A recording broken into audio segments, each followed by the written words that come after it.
देखते हैं प्रकाश का परावर्तन क्या होता है। पिछले वीडियो में आपने प्रकाश के बारे में पढ़ा था।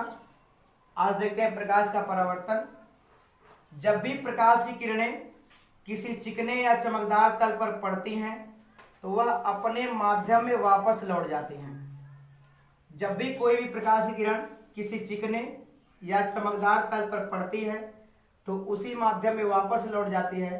प्रकाश की इस घटना को प्रकाश का परावर्तन कहते हैं। जब प्रकाश की किरण आकर के कहीं से लौटती है तो उस लौटने की क्रिया को प्रकाश का परावर्तन कहते हैं। जो किरण आती है, आने वाली किरण को आपतित किरण कहते हैं, आपतित किरण कहते हैं, और लौटने वाले किरण को परावर्तित किरण कहते हैं।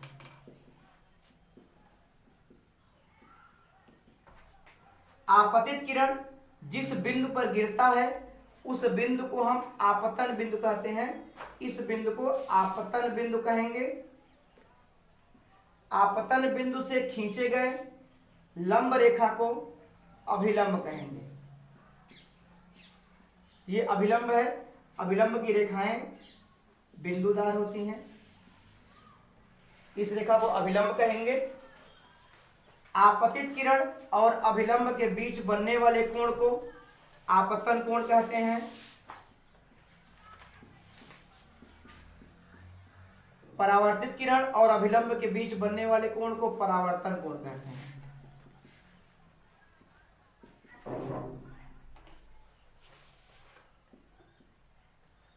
क्योंकि जब प्रकाश की किरण परावर्तित होती है तो यह एक संपूर्ण कोण बनाती हुई जब परावर्तित होती है, और जब अभिलंब खींचेंगे तो यह खींचा जाने वाला अभिलंब इस कोण को दो भागों में डिवाइड कर देता है, बांट देता है। इसलिए इन दोनों कोणों को अलग अलग नाम से जानेंगे। ये अभिलंब दोनों कोणों को बनाने में जो कॉमन रेखा की भूमिका निभाता है। तो इस कोण का नाम इस किरण के नाम पर और इस कोण का नाम इस किरण के नाम पर रखा जाएगा। इसलिए इसका नाम आपतन कोण और इसका नाम परावर्तन कोण हो जाता है।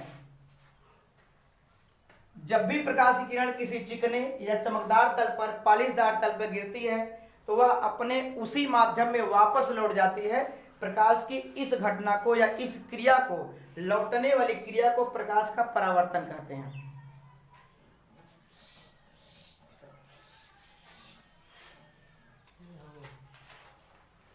अब देखते हैं परावर्तन के नियम क्या होते हैं।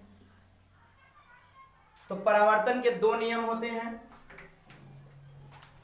इसमें देख रहे हैं आप तीन रेखाएं हैं। एक आपतित किरण है, एक परावर्तित किरण है और एक अभिलंब है जो आपतन बिंदु से खींची जा रही है।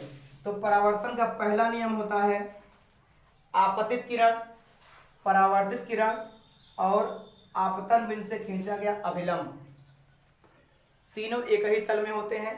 नियम कोई बहुत अधिक कठिन नहीं है। बस आपको क्या करना है, तीनों का नाम लेना है, आपतित किरण, परावर्तित किरण और अभिलंब। उसके बाद बोलना है तीनों एक ही तल में होते हैं। दूसरा नियम यह होता है कोण पर आधारित है।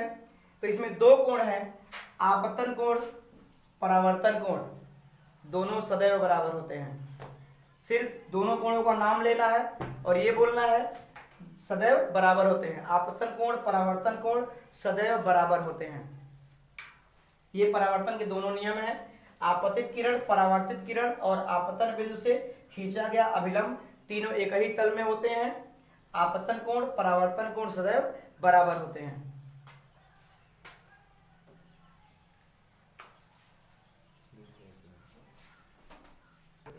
बहुत अच्छा आ रहा है इसमें। ये पहले ये स्मार्ट है।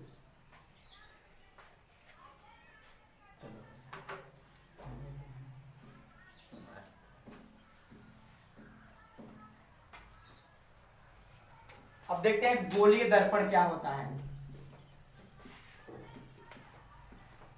गोलीय दर्पण, गोलीय दर्पण को लिखते हैं स्फेरिकल मिरर।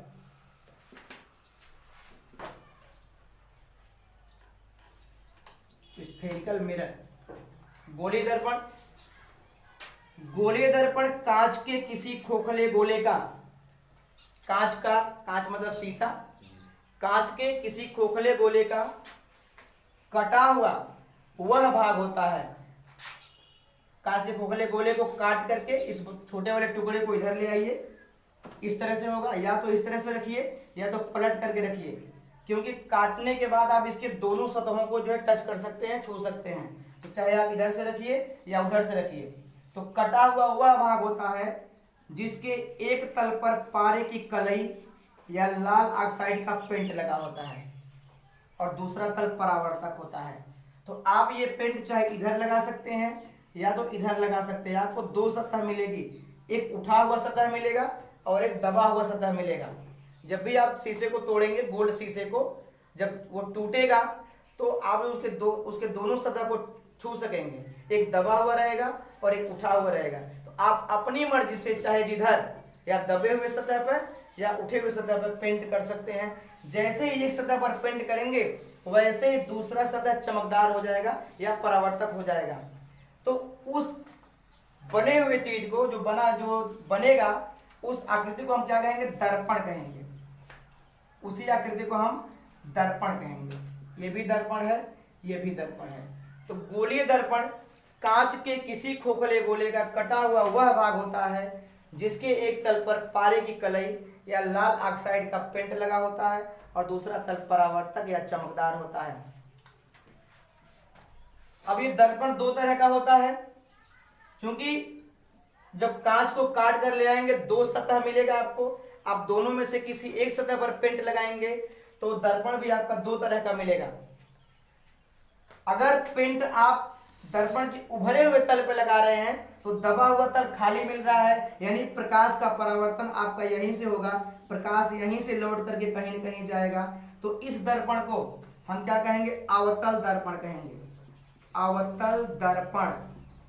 और उभरे हुए तल को जब हम लेप या पॉलिश दबे हुए तल पर लगाएंगे तो उभरा हुआ तल खाली मिल रहा है आपको, यानी कि प्रकाश का जो परावर्तन होगा वो इसी तल से होना है।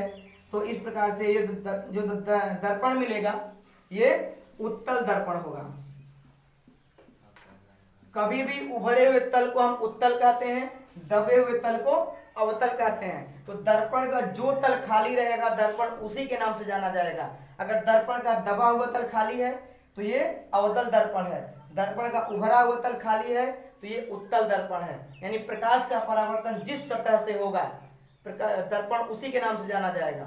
अगर प्रकाश का परावर्तन दबे हुए तल से हो रहा है तो दर्पण अवतल दर्पण है, प्रकाश का परावर्तन उभरे हुए तल से हो रहा है तो ये उत्तल दर्पण है।